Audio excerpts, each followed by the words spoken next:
Warahmatullahi wabarakatuh. Bismillahirrahmanirrahim. Innal hamdalillah nahmaduhu wa nasta'inuhu wa nastaghfiruh wa na'udzu billahi min shururi anfusina wa sayyiati a'malina. Man yahdihillahu fala mudilla lahu wa man yudlil fala hadiya lahu. Wa ashhadu an la ilaha illallah wahdahu la syarika lahu. وأشهد أن محمدا عبده ورسوله يا أيها الذين آمنوا اتقوا الله حق تقاته ولا تموتن إلا وأنتم مسلمون يا أيها الناس اتقوا ربكم الذي خلقكم من نفس واحدة وخلق منها زوجها وبث منهما رجالا كثيرا ونساء واتقوا الله الذي تساءلون به والأرحام إن الله كان عليكم رقيبا يا أيها الذين آمنوا اتقوا الله وقولوا قولا سديدا يصلح لكم أعمالكم ويغفر لكم ذنوبكم ومن يطع الله ورسوله فقد فاز فوزا عظيما أما بعد فإن أصدق الحديث كتاب الله وأحسن الهدي هدي محمد صلى الله عليه وعلى آله وسلم وشر الأمور محدثاتها وكل محدثة بدعة وكل بدعة ضلالة wa kulla dhalalatin finnar. Alhamdulillah, kita bersyukur pada Allah Subhanahu wa taala pada hari ini, hari Senin malam Selasa, malam yang ke-9 dari bulan Zulhijjah 1447 Hijriah, bertepatan dengan 25 Mei 2026. Kita dimudahkan oleh Allah Subhanahu wa taala untuk duduk bersama mengkaji kembali kitab Tauhid alladzi huwa haqqullahi 'alal 'abid yang ditulis oleh Fadilat Syekh Al-Imam Muhammad bin Abdul Wahhab rahimahullah, dengan membaca kitab syarahnya Al-Jadid fi syarhi kitab Tauhid yang ditulis oleh Fadilat Syekh Muhammad bin Abdul Aziz As-Sulaiman Al-Qar'awi rahimahullah. Salawat dan salam semoga selalu Allah berikan kepada Nabi kita Muhammad sallallahu alaihi wa ala alihi wasallam, pada keluarga beliau, para sahabat, serta orang-orang yang mengikuti beliau sampai hari kiamat kelak. Dengan nama-nama Allah yang husna dan sifat-sifat yang ulia, kita berdoa, Allahumma inna nas'aluka ilman nafi'an wa rizqan tayyiban wa amalan mutaqabbala. Allahumma amin. Ahibati fillah, afani Allah wa iyyakum. Para ikhwah sekalian, kita membahas bab yang baru, yaitu bab yang ke-52. Penulis mengatakan babun la yuqalu 'ala Allahi assalamu 'ala Allah, yang artinya bab 52, larangan mengucapkan assalamu ala Allah. Atau maksud dari bab ini adalah bab tidak boleh dikatakan semoga keselamatan atas Allah. Semoga keselamatan atas Allah. Para ikhwan yang dirahmati oleh Allah Subhanahu wa taala,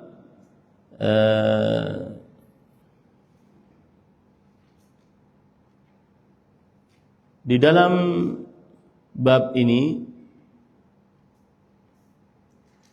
maksud dari bab ini adalah bahwa kita diharamkan untuk mengucapkan semoga keselamatan atas Allah.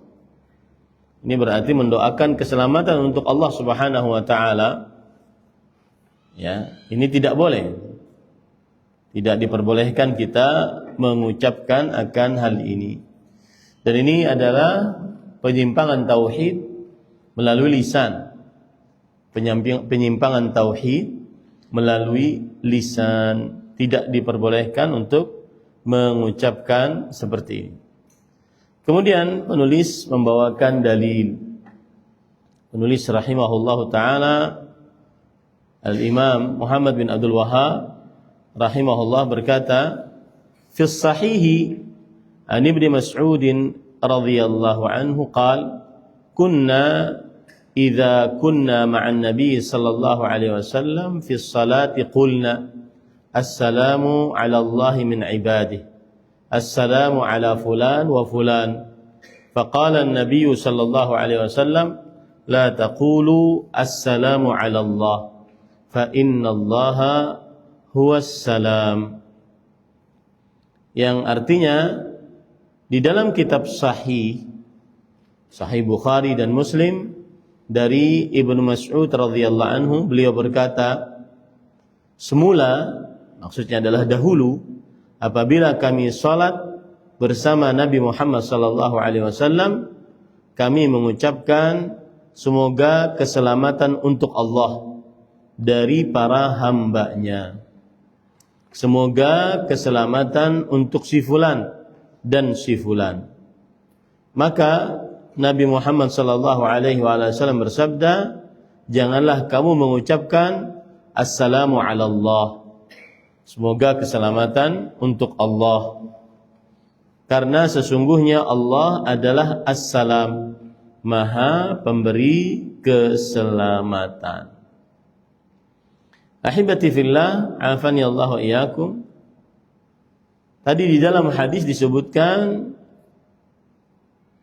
apabila kami salat di dalam salat. Maksud salat di sini adalah ketika tasyahud akhir. Maksud salat di sini adalah ketika duduk untuk tasyahud akhir. Kemudian yang dimaksud dengan semoga keselamatan untuk fulan dan si fulan, maksudnya adalah semoga orang tersebut selamat, diberikan keselamatan oleh Allah Subhanahu wa taala. Kemudian di sini disebutkan juga dalam hadis, karena sesungguhnya Allah adalah As-Salam. Artinya apa? As-Salam adalah salah satu nama dari nama-nama Allah Subhanahu wa taala yang husna, dan maknanya adalah Allah selamat dari segala aib dan kekurangan. Allah selamat dari segala aib dan kekurangan. Taib. Kemudian pensyarah mengatakan pada hadis ini, makna hadis ini secara global. Yukhbiruna Ibnu Mas'ud radhiyallahu anhu, Abdullah bin Mas'ud radhiyallahu anhu mengabarkan kepada kita, anna sahabata wa huwa wahid minhum, bahwa para sahabat Nabi radhiyallahu anhu, dan beliau adalah salah seorang dari sahabat Nabi, idza sallau ma'an Nabi sallallahu alaihi wasallam kanu yusallimuna fi tasyahhudil akhir ala Allah. Kalau mereka salat bersama Rasulullah sallallahu alaihi wasallam, mereka senantiasa mengucapkan selamat atas Allah Subhanahu wa taala saat duduk tasyahud akhir. Wa ala ba'dil ashkhas, dan juga mendoakan keselamatan atas sebagian orang. Fanahahumun Nabi sallallahu alaihi wasallam an hadzal qaul. Maka kemudian Rasulullah sallallahu alaihi wasallam melarang ucapan ini. Wa dzalika anna as-salama du'aun lil muslimi alaihi bis-salam. Kenapa dilarang mengucapkan assalamu ala Allah? Karena berarti kita sedang mendoakan Allah untuk mendapatkan keselamatan. Wallahu subhanahu wa ta'ala ghaniyun an dzalik. Dan Allah subhanahu wa ta'ala tidak memerlukan akan doa tersebut. Fahuwa malikus salam. Karena Allah adalah yang memiliki keselamatan. Wa minhus salam. Dan dari Allah subhanahu wa ta'ala keselamatan. wa ilaihi yarji'us salam, dan kepadanya kembali dan kepada Allah kembali keselamatan. Wa huwas salimu min kulli aibin wa naqs. Maka Allah Subhanahu wa taala adalah terpuji dari segala macam kekurangan dan juga aib. Allah Subhanahu wa taala terpuji dari segala macam kekurangan dan aib. Ini para ikhwan yang dirahmati oleh Allah Subhanahu wa taala. Jadi sekali lagi saya jelaskan hadis ini. Hadis ini menunjukkan wajibnya mengagungkan Allah Subhanahu wa taala di dalam lafaz-lafaz kita, di dalam ucapan-ucapan kita, dan bahwasanya seorang hamba tidak berbicara di dalam kedudukan Allah kecuali dengan dalil. Karena Allah Subhanahu wa taala Maha Agung dan Maha Sempurna. Maka ketika seorang mengucapkan assalamu ala Allah, maka ini salah. Ini salah di dalam maknanya. Kenapa? Karena keselamatan jika diberikan kepada makhluk, maka itu berarti adalah doa agar makhluk tersebut mendapatkan keselamatan.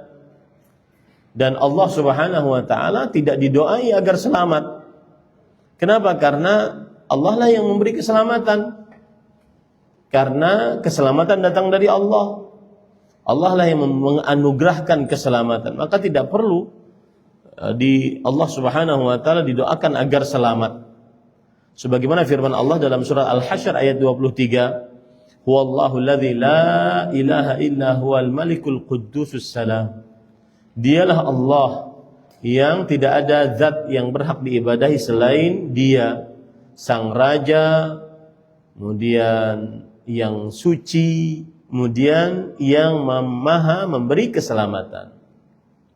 Maka di dalam ayat ini Allah Subhanahu wa taala menetapkan untuk dirinya keselamatan, dan ini menunjukkan bahwa Allah Subhanahu wa taala selamat dari segala macam kekurangan dan aib. Dan ini menunjukkan bahwasanya Allah Subhanahu wa taala memberikan keselamatan atas hamba-hambanya.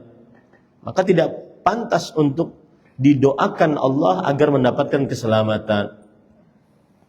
Dan telah sahih hadis dari Nabi Muhammad SAW bahwa beliau apabila sudah selesai mengerjakan sholat, maka beliau beristighfar sebanyak 3 kali. Kemudian beliau mengucapkan Allahumma antas salam.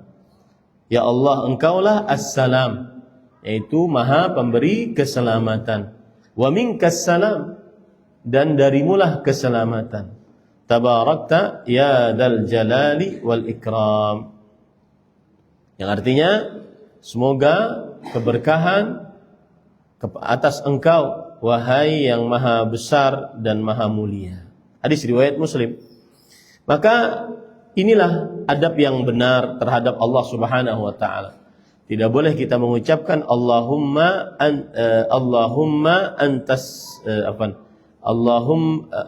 assalamu ala Allah. Semoga keselamatan diberikan kepada Allah. Ini tidak pantas. Yang pantas adalah mengucapkan Allahumma antas salam. Ya Allah, engkaulah yang memberikan keselamatan. Wa minkas salam, dan hanya dari engkau keselamatan. Jadi tidak boleh kita mengucapkan assalamu ala Allah. Keselamatan hanya atas keselamatan, semoga keselamatan atas engkau ya Allah. Kemudian juga faedah dari hadis ini adalah bahwa hadis ini menunjukkan bahwa zikir itu dan doa sifatnya adalah tauqifiyah. Zikir dan doa sifatnya adalah tertahan. Tidak bisa dikerjakan zikir atau doa kecuali berdasarkan dalil. Maka tidak boleh seorang muslim untuk membuat yang baru di dalam perkara zikir salat yang tidak disyariatkan oleh Allah dan Rasulnya sallallahu alaihi wasallam. Oleh sebab itulah Nabi Muhammad sallallahu alaihi wasallam mengajarkan kepada para sahabatnya bagaimana cara berdoa tasyahud. Cara berdoa tasyahud. Di antaranya adalah hadis riwayat Bukhari Muslim, at-tahiyyatu lillah was-salawatu wat-thayyibat. Assalamu alayka ayyuhan nabiyyu wa rahmatullahi wa barakatuh. Assalamu alayna wa ala ibadillahis salihin. Yang artinya semoga pujian hanya untuk Engkau ya Allah, salawat dan kebaikan juga hanya untuk Engkau. Semoga keselamatan atas Engkau wahai Nabi Muhammad sallallahu alaihi wasallam dan rahmat serta keberkahan.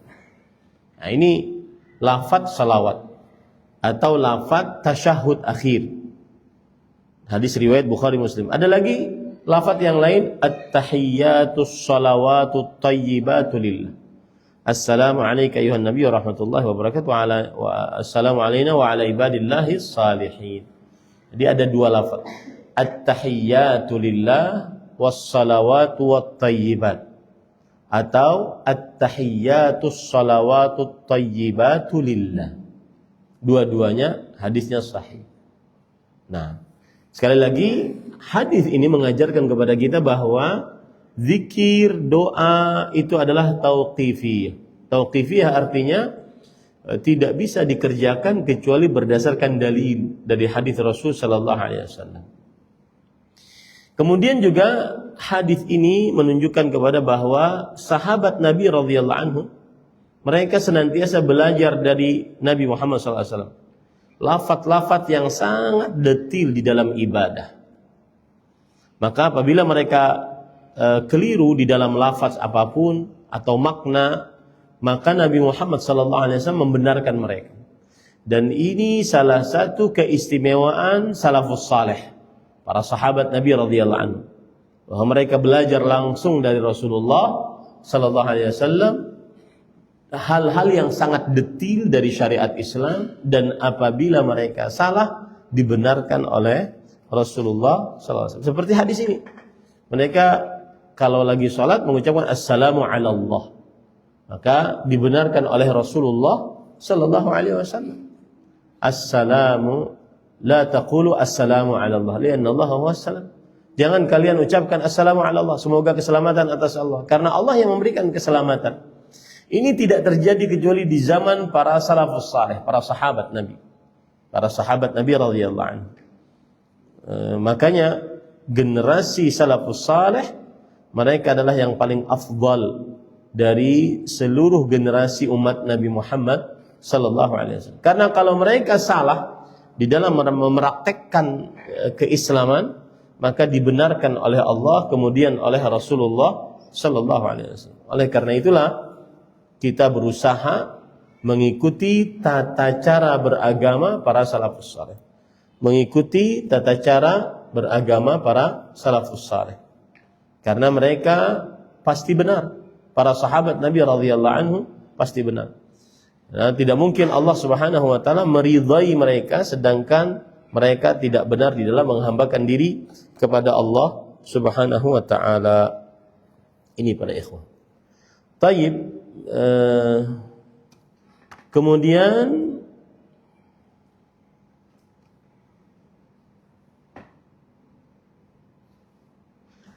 lalu pensyarah menyebutkan beberapa hal lagi di dalam bukunya, karena kita baca kitab ya. Faedah-faedah yang kita bisa ambil dari hadis ini.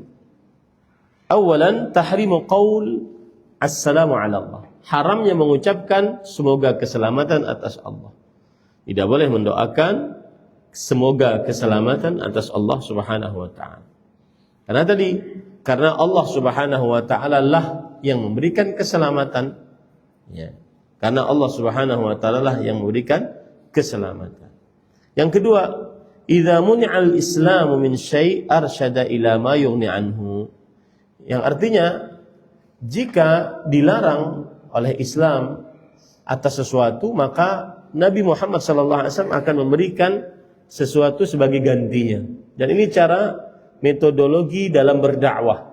Apabila melarang sesuatu, maka harus dicarikan gantinya, sehingga gantinya tersebut yang diamalkan. Seperti ini, Rasulullah SAW melarang assalamu ala Allah. Tidak boleh mengucapkan assalamu ala Allah.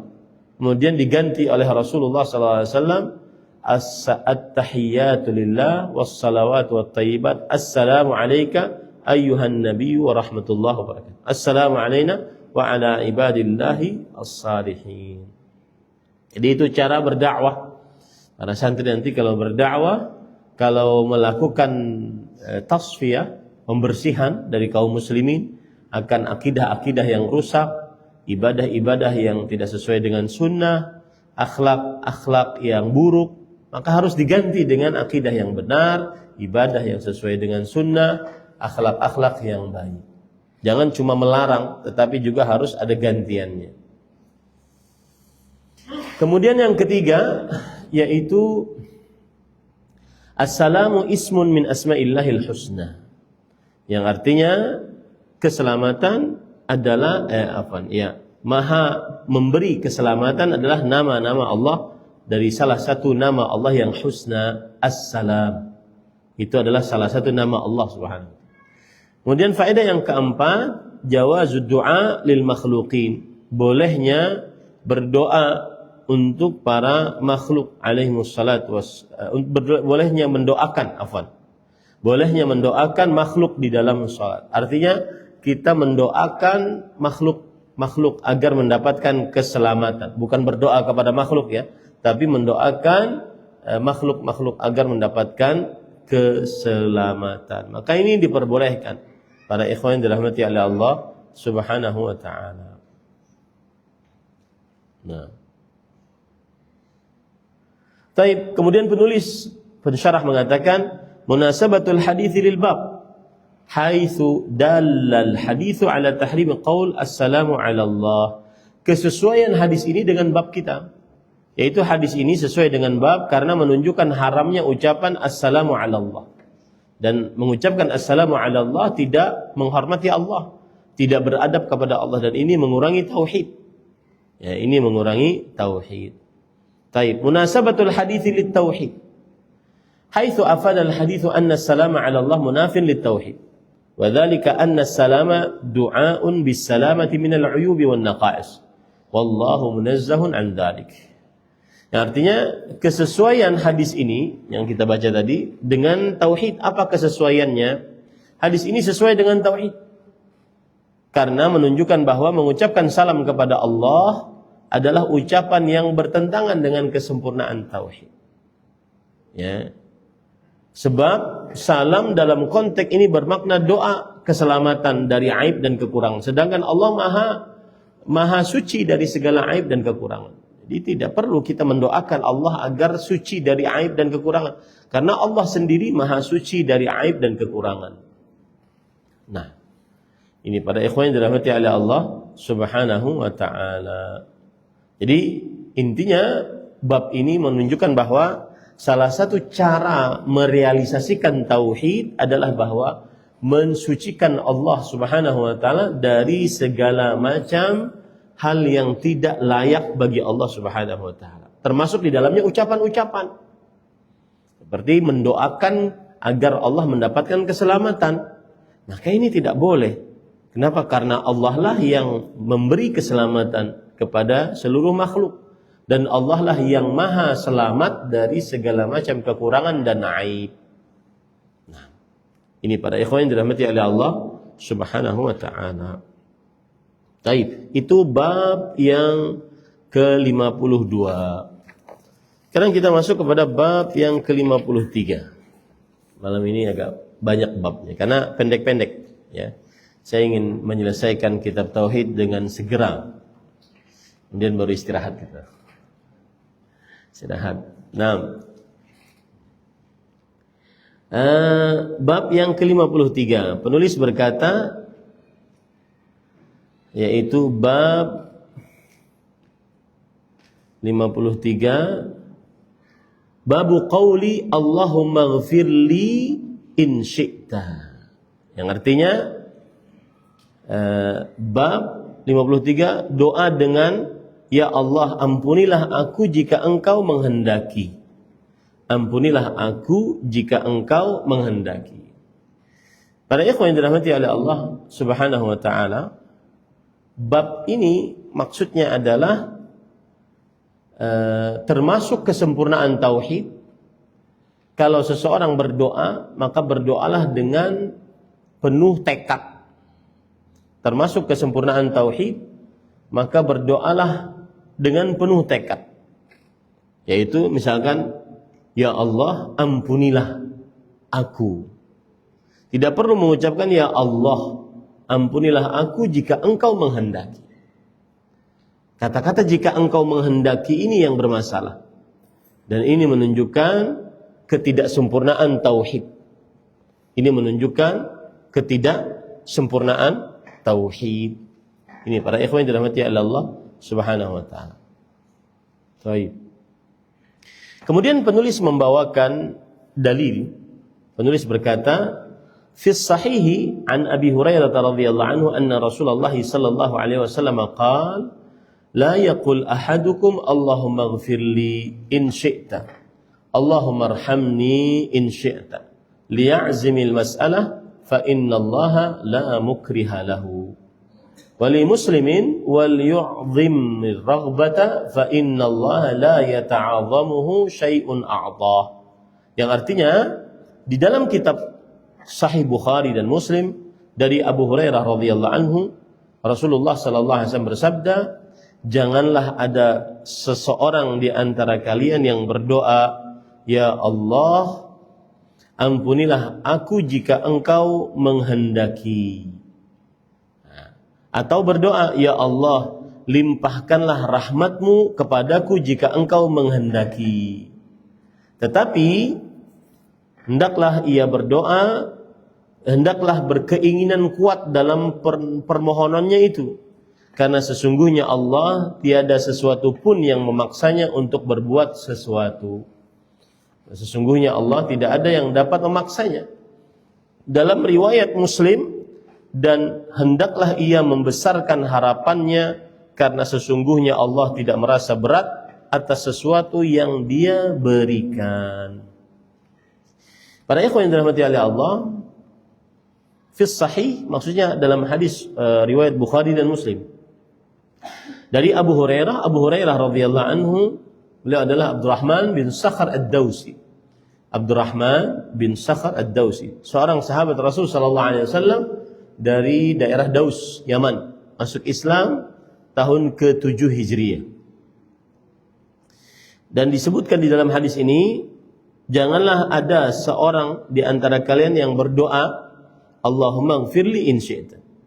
Yang artinya, ya Allah, ampunilah aku jika engkau menghendaki. Ini yang keliru. Ya, ini tidak boleh.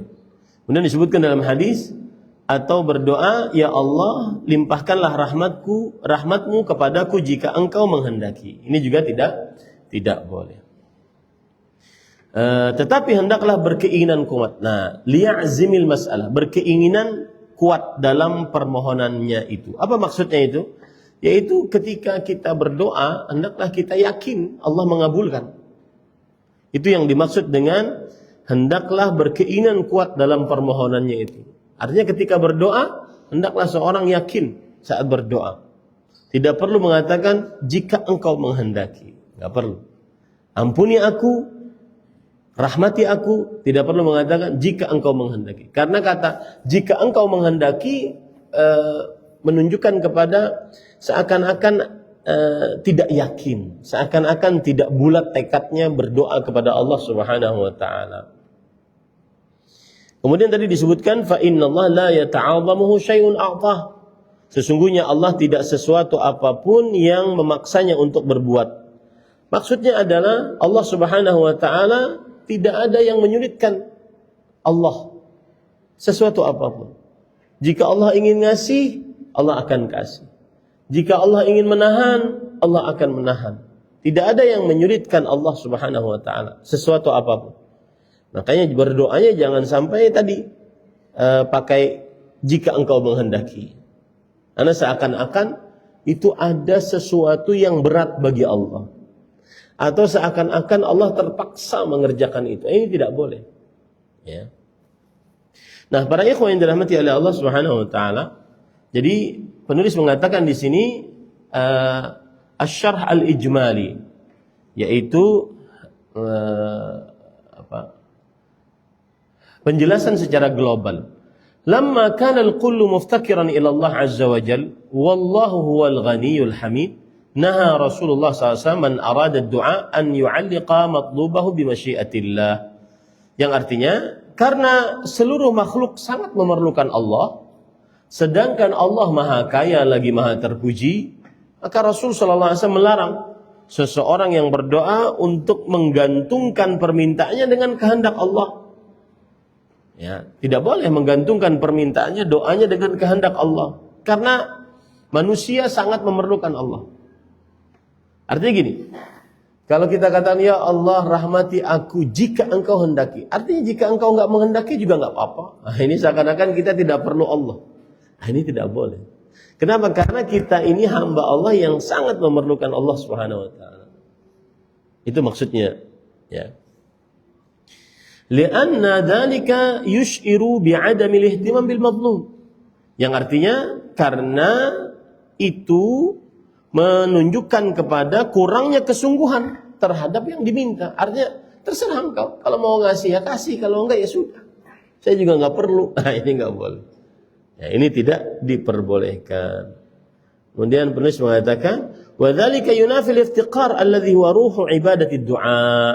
Nah, ini penting. Yang artinya adalah padahal doa adalah ibadah yang ruhnya adalah rasa butuh dan sangat berharap kepada Allah Subhanahu wa taala. Artinya apa? Kalau orang berdoa itu harus benar-benar minta sama Allah.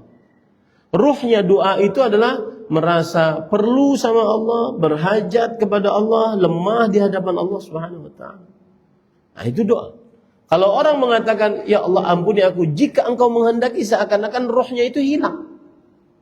Rohnya itu hilang. Tidak ada semacam menginginkan dari Allah Subhanahu wa ta'ala. Wa li'anna at-takhyir la yaliqu billah azza wa jal idh la mukrihalah hatta yujzama amru da'i bil ilhahi fid du'a. Yang artinya, dan selain itu juga, sebab yang kedua, ucapan jika engkau menghendaki seakan-akan memberi pilihan, padahal tidak ada seorang pun yang dapat memaksa Allah. Nah, kalau kita katakan, ya Allah ampuni aku jika engkau menghendaki, seakan-akan kita kasih pilihan sama Allah. Artinya seakan-akan kita maksa Allah Subhanahu wa taala. Ya, padahal tidak ada seorang pun yang dapat memaksa Allah. Allah melakukan apa yang dia kehendaki. Apa saja yang dikehendaki oleh Allah, Allah akan lakukan. Nah, ini para ikhwan yang dirahmati oleh Allah. Jadi ada dua sebab mengapa tidak boleh mengatakan dalam doa, ya Allah ampuni jika engkau menghendaki. Sebab yang pertama adalah karena ucapan jika engkau menghendaki seakan-akan hamba itu tidak perlu sama Allah. Itu sebab yang pertama. Sebab yang kedua adalah seakan-akan hamba itu maksa Allah Subhanahu wa taala. Ya, maksa Allah Subhanahu wa ta'ala. Wa an yus'alallaha ma arada minal khair kabura aw saghur fa inna Allah la ya'suru alaihi syai' arada i'ta'ahu wa la yakbur alaihi hajah sa'ilin fa innahul ghaniyul karim. Yang artinya, karena itu seorang hamba hendaknya berdoa dengan mantap, penuh harapan, yakin kepada kemurahan Allah. Ia boleh meminta kepada Allah apapun dari kebaikan. Baik yang perkara yang kecil, yang besar. Karena tidak ada sesuatu yang sulit bagi Allah. Allah Maha Kaya, Maha Mulia, Maha Kuasa atas segala sesuatu.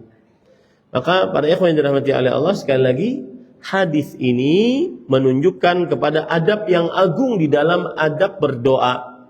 Yaitu berdoa seorang hamba kepada Allah harus dengan tekad bulat dan keyakinan, dan harus memperlihatkan di dalam doa tersebut rasa memerlukan kepada Allah, berhajat kepada Allah Subhanahu wa taala. Jadi tidak boleh dia menggantung permintaannya, in syi'ta, jika engkau kehendaki, seakan-akan dia tidak terlalu berhajat kepada Allah. Tidak boleh dalam berdoa seperti itu. Makanya kalau berdoa, semoga engkau sembuh, insyaAllah. Ya. Yang mengatakan itu juga mengatakan insyaAllah, nggak boleh. Semoga engkau sembuh. Semoga engkau sembuh. Tidak perlu mengucapkan insyaAllah. Nah, maka tidak boleh seseorang mengucapkan, ya Allah ampuni aku jika engkau menghendaki. Kenapa? tidak boleh juga orang mengucapkan ya Allah rahmati aku jika engkau menghendaki. Tetapi ucapkanlah dengan tegas, ya Allah ampuni aku, ya Allah rahmati aku, ya Allah terima taubatku, ya Allah berikan rezeki kepadaku. Ya. Kenapa larangan mengucapkan pakai apa tadi? Pakai ada jika engkau menghendaki. Karena itu berarti menunjukkan kepada lemahnya keinginan, lemahnya keyakinan terhadap Allah Subhanahu wa taala. Ya. Kemudian juga menunjukkan kepada bahwa Allah Subhanahu wa taala seakan-akan dipaksa oleh orang. Artinya kalau seandainya engkau menghendaki silakan untuk dirahmati, kalau tidak ya enggak apa-apa juga. Ini menunjukkan kepada seakan-akan orang maksa Allah Subhanahu wa taala. Maka ini tidak benar. Ya. Kemudian para ikhwan yang dirahmati oleh Allah, dan padahal Allah sendiri sudah memerintahkan untuk berdoa dan Allah menjanjikan kabulannya. Jangan takut, jangan ragu, ya, jangan lemah tekad dalam berdoa. Allah berfirman dalam surat Ghafir ayat 6, yaitu wa qala rabbukum ud'uni astajib lakum. Rabb kalian berfirman, berdoalah kalian kepadaku, niscaya aku akan kabulkan bagi kalian. Kemudian juga Allah berfirman dalam surat Al-A'raf ayat 55, ud'u rabbakum tadarruan wa khufyah. Berdoalah kalian kepada Rabb kalian dengan penuh ketundukan dan rahasia. Maka hendaknya seorang yang berdoa itu penuh dengan ketundukan dan berbaik sangka kepada Allah, yakin kepada Allah Subhanahu wa taala. Tidak boleh dia ragu-ragu, ya Allah kabulkanlah jika engkau menghendaki. Tidak boleh. Ini menunjukkan ketidakseriusan dia berdoa, keraguan-raguan dia terhadap keyakinan terhadap Allah Subhanahu wa taala mengabulkannya. Taib, azan dulu.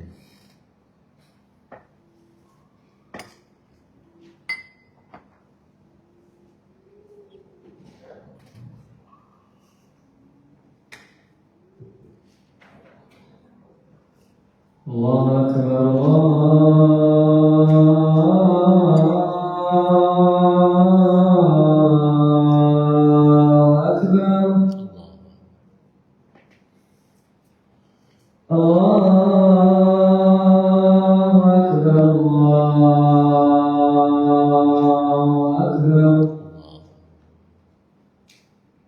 Asyhadu an la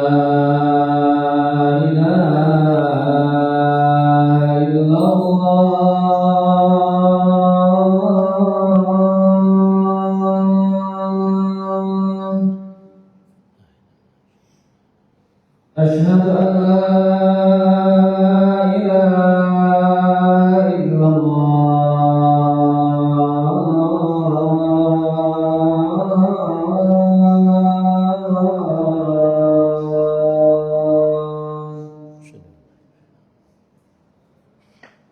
anna Muhammadar Rasulullah.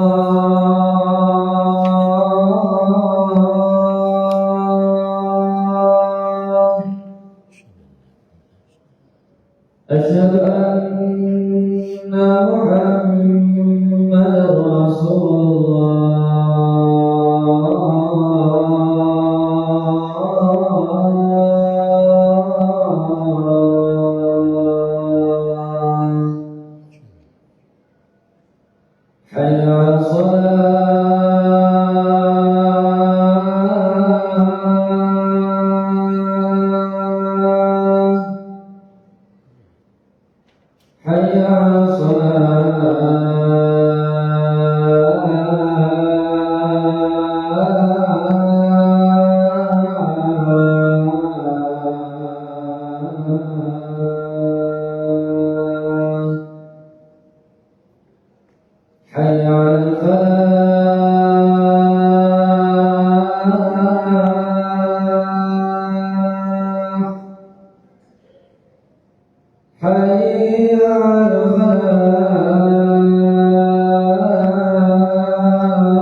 Allah Akbar, Allah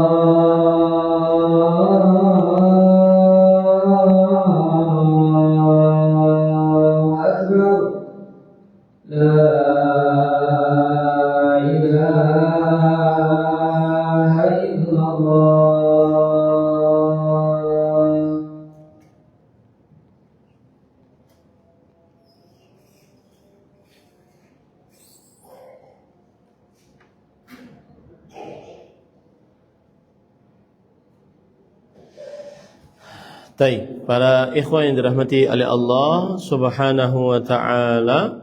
Kemudian tadi disebutkan di dalam hadis yaitu liyu'dhimil raghbah wa liyu'azzimir raghbah, dan hendaklah ia membesarkan harapannya. Sebelumnya fa innallaha la mukriha lahu. Sesungguhnya Allah tidak ada sesuatu apapun yang memaksanya untuk berbuat sesuatu. Makna dari hadis ini adalah bahwa Allah Subhanahu wa taala tidak memberi dalam keadaan terpaksa. Ya.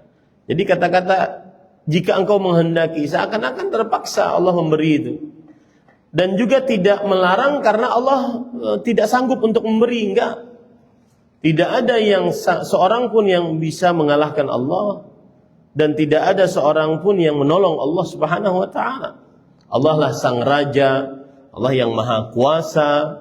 Allah mengerjakan apa yang dikehendakinya sesuai dengan hikmah dan rahmat Allah Subhanahu wa taala. Jadi itulah mengapa kita tidak boleh berdoa dengan mengucapkan jika engkau menghendaki. Karena Allah tidak terpaksa memberi. Ya, jadi kata-kata jika engkau menghendaki ya Allah itu seakan-akan Allah terpaksa memberi. Padahal tidak demikian. Allah berfirman dalam surah Al-Buruj ayat 16, fa'alul lima yurid. Allah berbuat apapun apa yang dikehendakinya. Ya, tidak ada yang maksa Allah Subhanahu. Allah juga berfirman dalam surah Al-Baqarah ayat 20, innallaha ala kulli syai'in qadir. Sesungguhnya Allah Maha Kuasa atas segala sesuatu. Baik. Kemudian dalam hadis juga disebutkan liyu'azzimir raghbah, yang artinya dan hendaklah ia membesarkan harapannya. Maka di dalam ucapan ini bahwa seorang hamba saat berdoa kepada Allah meminta kebaikan dan meminta apapun dari Allah Subhanahu wa taala, karena Allah memiliki segala sesuatu. Allah Subhanahu wa taala tidak berkurang kekuasaannya, kerajaannya apabila Allah Subhanahu wa taala dimintai. Maka liyu'azzimir raghbah, hendaknya keinginan kita perbesar. Apa saja kita minta sama Allah Subhanahu. Apa saja. Mau mengerjakan ketaatan, mau menjauhi maksiat, minta saja kepada Allah Subhanahu wa taala. Mau perkara dunia, perkara akhirat, minta kepada Allah. Perkara-perkara yang besar, perkara-perkara yang kecil, maka perbesar keinginan, motivasi untuk berdoa kepada Allah. Kenapa? Karena tidak ada sesuatu yang berat bagi Allah. Allah juga memberi bukan tidak memberi bukan karena lemah. Nah, apa saja minta dari Allah Subhanahu wa taala. Allah berfirman dalam surat An-Nahl ayat 96, surah An-Nisa ayat 32, was'alullaha min fadlih. Mintalah kepada Allah dari karunia Allah Subhanahu wa taala. Ini para ikhwan yang dirahmati oleh Allah. Dalam hadis qudsi kan demikian, ya ibadi law anna awwalakum wa akhirakum wa insakum wa jinnakum qamu fi sa'idin wahidin fasa'aluni fa'ataitu kulla mas'alatin mas'alatah ma naqasa dzalika min mulki syai'an. Wahai hambaku, jikalau orang generasi pertama kalian sampai orang generasi terakhir kalian, manusia dan jin dari kalian, semuanya di dalam satu lapangan memohon kepadaku, maka aku akan berikan satu-satu permintaannya. Itu semua tidak mengurangi kekuasaan yang aku miliki. Illa kama yanqusul mikhyat idza udkhila al-bahr. Kecuali seperti jarum yang dimasukkan ke dalam lautan, lalu diangkat, apa yang menetes dari jarum tersebut itulah yang berkurang dari kekuasaan. Dan itu tidak ada berkurangnya. Maka kalau orang berdoa, hendaklah dia penuh dengan motivasi berdoa. Semangat untuk berdoa kepada Allah Subhanahu wa taala. Jangan malas untuk berdoa. Rasulullah SAW bersabda, a'dzadun nas man 'ajaza 'anid du'a. Orang yang paling lemah, paling letoy, paling lemah adalah orang yang paling lemah dalam berdoa. Cuma sekedar minta, dia tidak berdoa kepada Allah Subhanahu wa taala. Nah, ini pada ikhwan yang dirahmati oleh Allah. Jadi itu semua menunjukkan pada luasnya karunia Allah dan Allah Subhanahu wa taala kalau memberi tidak berkurang dari kekuasaannya. Maka kalau seandainya kita berdoa, salah satu adab dalam berdoa yang paling ditekankan adalah kita merasa perlu dengan Allah, merasa butuh kepada Allah Subhanahu wa taala. Kenapa manusia jarang mengangkat tangan? Kenapa manusia bersandar kepada harta, tahta, pada jabatan? Kenapa? Karena dia merasa tidak perlu sama Allah. Allah berfirman dalam Al-Quran, surat Fatir ayat 15. Ya ayyuhan nas, antumul fuqara'u ilallah. Wahai manusia, kalian adalah orang yang sangat memerlukan Allah Subhanahu wa ta'ala. Wallahu huwal ghaniyul hamid. Allah Subhanahu wa ta'ala maha kaya dan maha terpuji. Maka seorang hamba sangat fakir, sangat memerlukan Allah Subhanahu wa ta'ala dalam segala hal. Tidak pantas dia berdoa dengan doa orang yang ragu-ragu. Ya Allah, kabulkanlah jika engkau menghendaki. Enggak. Harus yakin dan harus penuh dengan tekad bulat. Harus penuh dengan harapan. Sebutkan permintaan-permintaan yang begitu banyak. Nah, ini para ikhwah dirahmati oleh Allah Subhanahu wa ta'ala.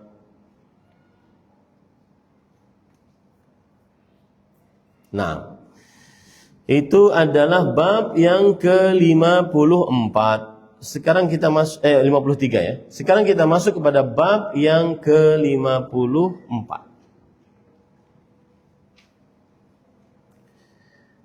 Penulis berkata, rahimahullah, babu la yaqulu abdi wa amati. Bab 54, janganlah mengatakan hambaku, baik untuk laki-laki abdi atau untuk perempuan amati. Tidak boleh mengucapkan kepada manusia, ini adalah hambaku. Ini adalah hambaku. Abdi atau amati. Maksud daripada bab ini adalah seorang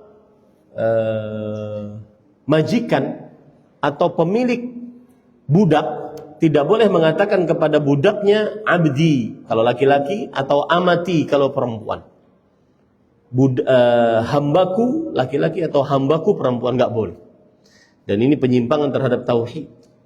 Karena tidak ada abd, penghambaan diri kecuali hanya kepada Allah.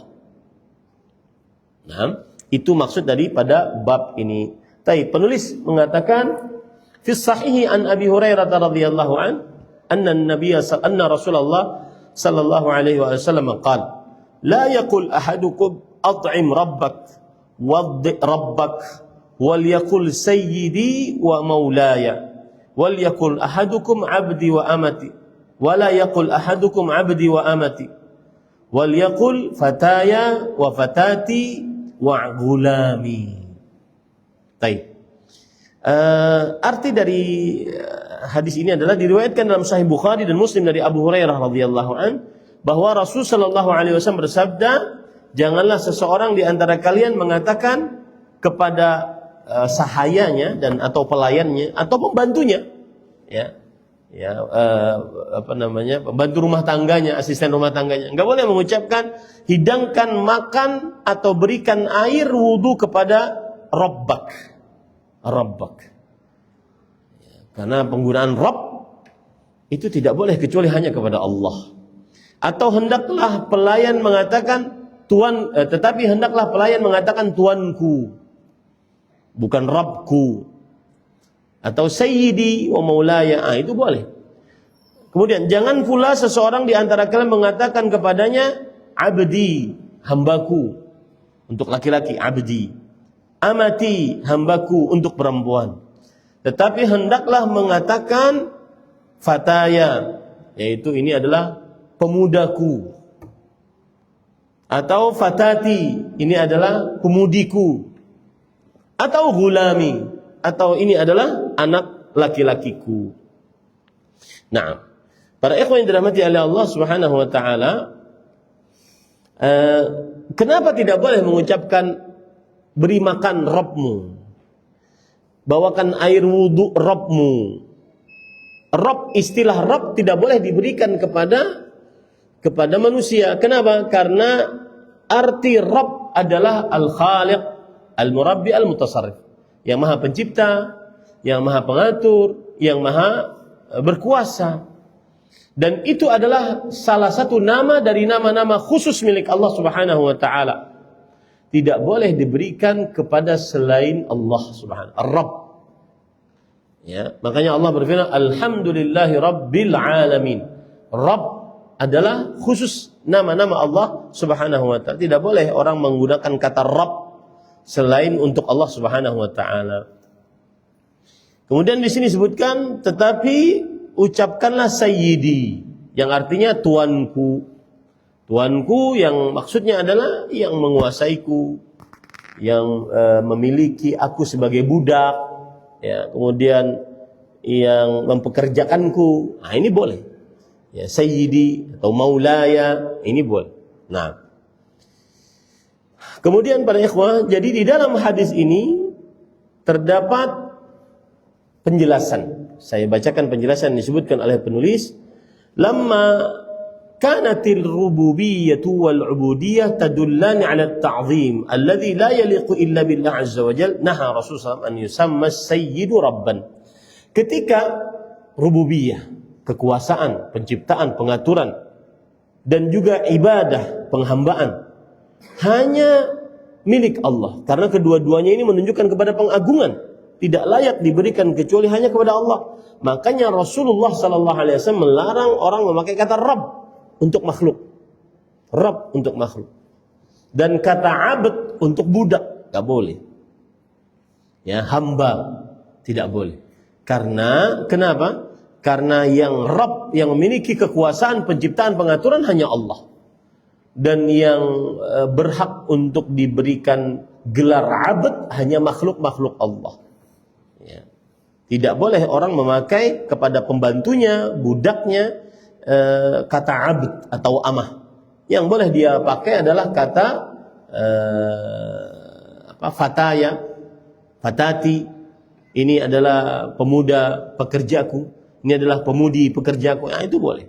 Nah, kenapa tidak boleh itu? Nah, ini yang paling penting. Lianna dzalika yuhimu musyarakata al-bari 'azza wa jalla fimma yastahiquhu min al-asma' wa sifat al-wajibah lahu duna ghairihi. Karena berarti nanti akan ada semacam hal yang menunjukkan bahwa samanya Allah dengan makhluk. Nah, itu dia. Itu terlarangnya. Kenapa tidak boleh memakai kata Rabb untuk makhluk? Kemudian kita tidak boleh juga memakai kata abd untuk budak laki-laki atau amah untuk budak perempuan. Karena yuhimu musyarakata al-bari 'azza wa jalla fima yastahiquhu min al-asma' wa sifat al-wajibah lahu duna ghairihi. Seakan-akan ada kesamaan, kesetaraan antara Allah dengan makhluk di dalam nama-nama dan sifat-sifat Allah Subhanahu wa taala. Ini tidak boleh. Ini tidak boleh. Makanya sering santri saya beberapa kali saya nasihati untuk mengganti namanya. Nah, ada namanya Muhammad Khaliq. Enggak boleh nih. Muhammad Abdul Khaliq. Itu yang boleh. Muhammad Al-Fatir Akbar lagi. Al-Fatir hanya Allah, yang Maha Pencipta hanya Allah.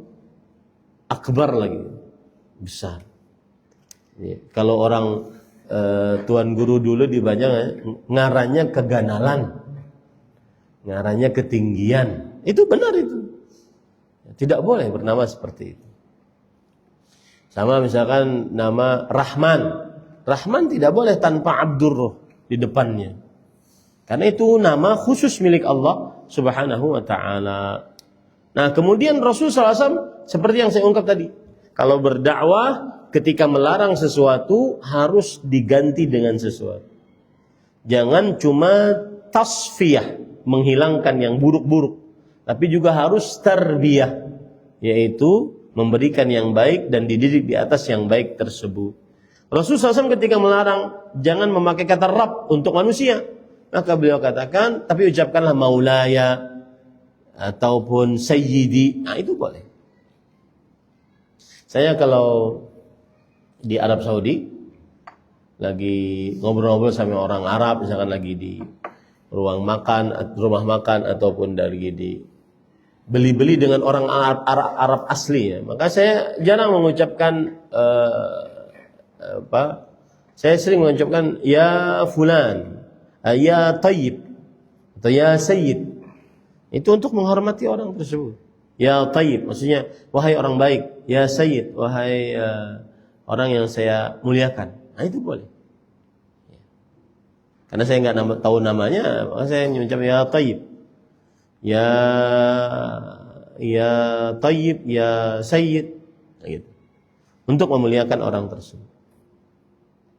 Dan biasanya kalau saya tahu namanya dan saya tahu kunyahnya, saya lebih mengucapkan nama kunyah, karena kunyah itu menunjukkan kepada pengagungan, pemuliaan orang. Seperti ustadz-ustadz di pesantren, saya sering mengucapkan kunyahnya Abu Ayyub. Jarang saya mengucapkan Ustadz Arif, Abu Ayyub, Ustadz Abu Ayyub, Ustadz Abu Azam. Jarang saya menyebut Ustadz Sofyan. Itu berarti saya sedang memuliakan orang. Tapi sebagian orang nggak paham. Ustadz Abu Faqih, ya. Nah, ini para ikhwan yang dirahmati oleh Allah. Karena kunyah itu adalah pemuliaan. Dulu saya kerja di sebuah kantor. Direktur kantor tersebut, nama beliau adalah, siapa lupa namanya. Tapi saya sering menyebut nama kunyah Abu Abdul Aziz. Padahal direktur tertinggi kita sebut kunyah. Dan itu pemuliaan terhadap orang. Nah, yang kurang tepat adalah kalau lagi mengenalkan diri. Kenalkan diri, sebutkan nama. Tidak perlu sebutkan kunyah. Kalau sebutkan kunyah berarti dia sedang mengagungkan diri sendiri. Saya Abu Abdullah. Enggak. Saya Ahmad Zainuddin. Kalau ditanya orang, kunyahnya apa Ustaz? Abu Abdullah. Nah, begitu. Karena kunyah itu untuk mengagungkan diri. Untuk memuliakan orang. Taib. Jadi para ikhwan yang dirahmati oleh Allah, hadis ini menunjukkan kepada wajibnya menjaga sisi tauhid. Dan hendaknya seorang muslim senantiasa beradab di dalam ucapan-ucapannya. Maka tidak menggunakan ucapan yang menunjukkan kepada bersyarikatnya makhluk dengan Allah. Ini tidak boleh.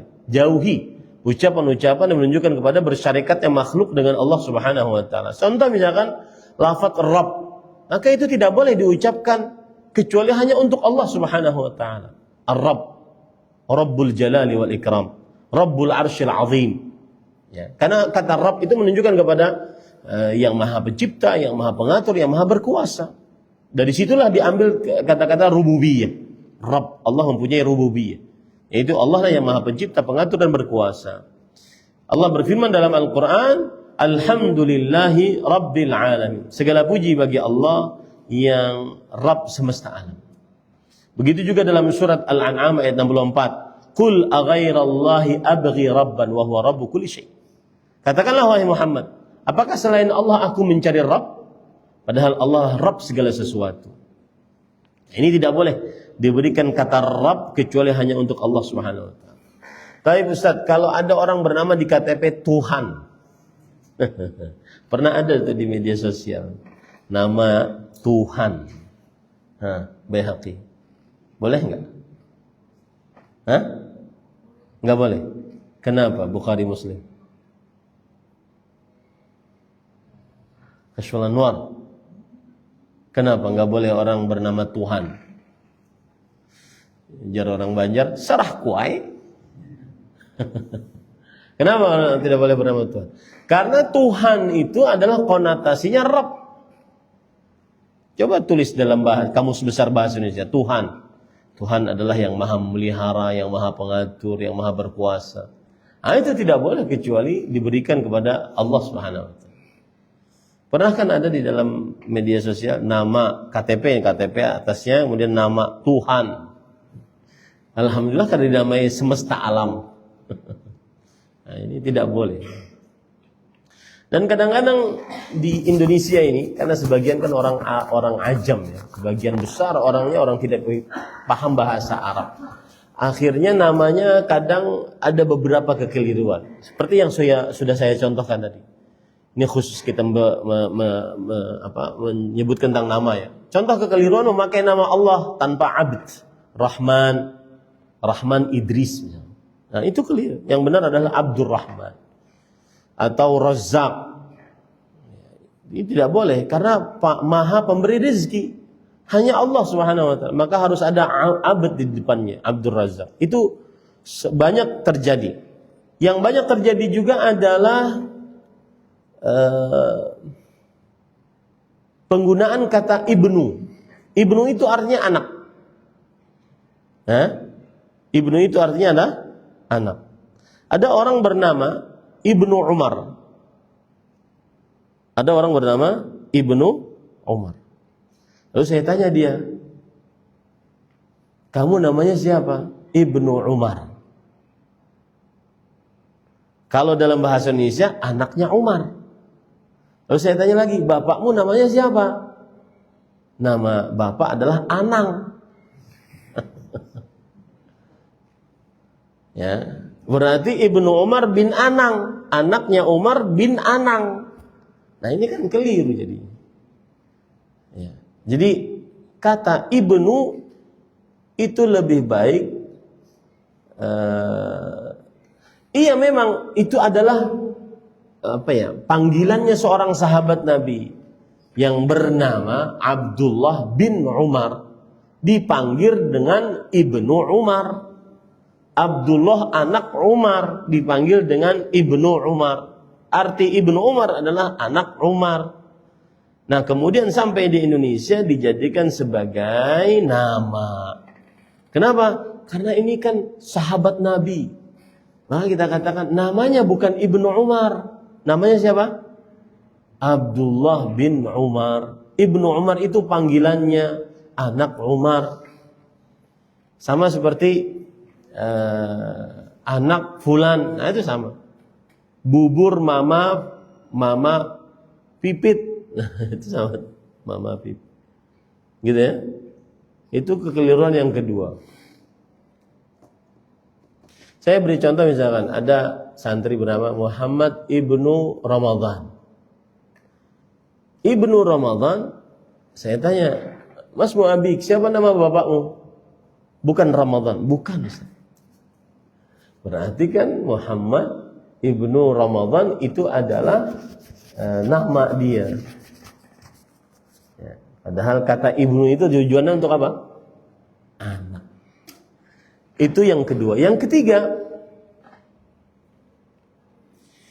memang kalau dalam urusan membuat paspor, biasanya karena kita ada keperluan untuk umroh, untuk haji, atau untuk mendaftar ke Universitas Islam Madinah, maka namanya harus 3. Nama harus 3 itu sebenarnya begini ceritanya. Misalkan nih, namanya adalah Abdullah. Itu nama pertama. Nama bapaknya siapa? Ahmad. Nama kakeknya siapa? Kashful Anwar. Abdullah, Ahmad, Kashful Anwar. Nah, itu sebenarnya nama 3 itu. Bukan berarti satu orang bernama 3. Paham nggak? Hah? Dia nanti namanya 3. Abdullah, Ahmad, Kashful Anwar bin. Berarti ini nama semua nih. Nah, itu salah memahami sebenarnya. Sebenarnya yang dimaksudkan oleh orang Arab sana nama 3 itu adalah nama dia, nama bapak, nama kakek. Tapi karena yang buat paspor juga nggak paham, yang bikin anak juga nggak paham namanya, bahasa Arabnya, akhirnya begitulah kejadiannya. Paham ya Pak Ikhwan? Saya di paspor Ahmad Zainuddin bin Kashful Anwar. Jadi Zainuddin itu berarti 2 kata yang digabung. Berarti dia 1, Ahmad Zainuddin. Berarti cuma 2 nama saya. Bin Kashful Anwar. Itu nama bapak. Bin itu bukan nama sebenarnya. Begitu, ya. Jadi kalau mau ngasih nama di paspor, kemarin ada orang nanya saya, Ustaz kasih nama anak saya. Namanya apa? Anaknya perakhirannya apa? Laki-laki sepertinya Ustaz. Ya sudah yang mudah-mudah saja. Abdullah, Abdurrahman, Abdul Aziz. Oh ya, siap Ustaz. Nah, habis itu nama ditambah dengan nama bapak nanti. Abdullah, siapa? Ahmad, siapa lagi? Kakeknya. Itu yang dimaksud dengan 3 nama. Bukan berarti satu orang punya berapa? 3 kata dalam namanya. Muhammad, Sultan, Razan, At-Tarish. 4 itu. 4 kata itu. Ya, 1 orang baru bin Rudi. Ya. Nah, seperti itu. Apakah nggak boleh? Boleh, nggak terlarang. Mau 5, mau 6 boleh. Cuma yang dimaksud dengan 3 kata itu, satu nama, itu adalah nama dia, nama bapak, nama kakek. Paham ya?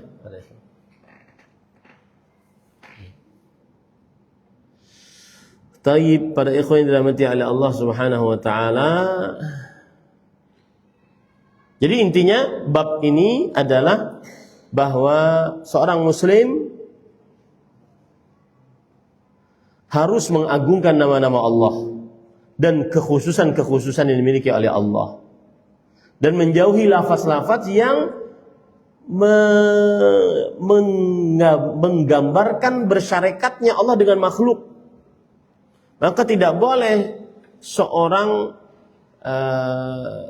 kita berkata kepada budak, coba beri makan kepada tuanmu, ya, atau berikan air kepada tuanmu dengan kata Rabb, itu nggak boleh, karena Rabb hanya milik Allah SWT. Atau seorang tuan mengatakan abdi, amati, ini juga tidak diperbolehkan. Ini yang bisa disampaikan pada ikhwan yang dirahmati oleh Allah Subhanahu wa taala. Apa yang baik dari Allah Subhanahu wa taala kita cukupkan. Dan saya berpesan kepada Bapak, Ibu, saudara-saudari yang dimuliakan oleh Allah agar disunahkan besok untuk berpuasa hari Arafah. Itu satu. Yang kedua adalah disunahkan untuk memperbanyak takbir, baik secara muqayyad setiap selesai habis salat, atau secara mutlak, secara umum, kapan saja, di mana saja, dari mulai 1 Dzulhijjah sampai 13 Dzulhijjah. Kemudian yang ketiga, memperbanyak doa di hari Arafah besok. Karena pendapat yang lebih kuat, hadis tentang khairud du'a, du'a yaumi Arafah, sebaik-baik doa adalah doa hari Arafah. Maka ini umum, baik yang berhaji ataupun yang tidak berhaji. Cuma yang terlarang adalah yang belum pernah dikerjakan oleh Nabi dan para salafus saleh, yaitu at-ta'rif. Berkumpul-kumpul di masjid dipimpin oleh satu orang tanggal 9 Dzulhijjah hari Arafah dengan dalih ingin mencontoh yang ada di Arafah. Ini tidak benar. Tetapi kita sendirian berdoa sebanyak-banyak. Sebaik-baik doa adalah doa hari Arafah. Kemudian selanjutnya yang ingin saya sampaikan juga adalah hari Nahar. Hari Nahar adalah hari raya besar, Yaumul Hajjil Akbar, hari haji besar. Setiap hari raya Idul Adha disebut dengan hari haji akbar. Dan ini membantah, menyanggah pendapat sebagian orang yang mengatakan bahwa hari haji akbar adalah apabila wukufnya hari Kamis, kemudian hari rayanya hari Jumat. Ini tidak benar. Setiap hari raya Idul Adha disebut hari haji akbar. Kemudian selanjutnya hari raya Idul Adha dan hari tasyrik 11, 12, 13 tidak diperbolehkan untuk berpuasa, kecuali bagi yang berhaji yang tidak sanggup untuk membayar dam tamattu', membayar hadyu tamattu', maka dia boleh mengganti hadyunya dengan puasa di hari-hari tasyrik. Dan sangat-sangat dianjurkan berpuasa besok, ya, berpuasa besok. Semestinya puasa 9 Arafah ataupun 9 Dzulhijjah hari Arafah itu lebih terkenal dibandingkan puasa nisfu Sya'ban yang hadisnya palsu. Semestinya 9 Dzulhijjah puasa hari Arafah lebih terkenal di tengah kaum muslimin dibandingkan puasa nisfu Sya'ban yang hadisnya palsu. Apalagi kita di Kalimantan Selatan ini kadang-kadang sampai warung bubur tutup, warung nasi kuning tutup kalau sudah 15 Sya'ban. Hadisnya palsu itu, tidak benar. Hadisnya palsu.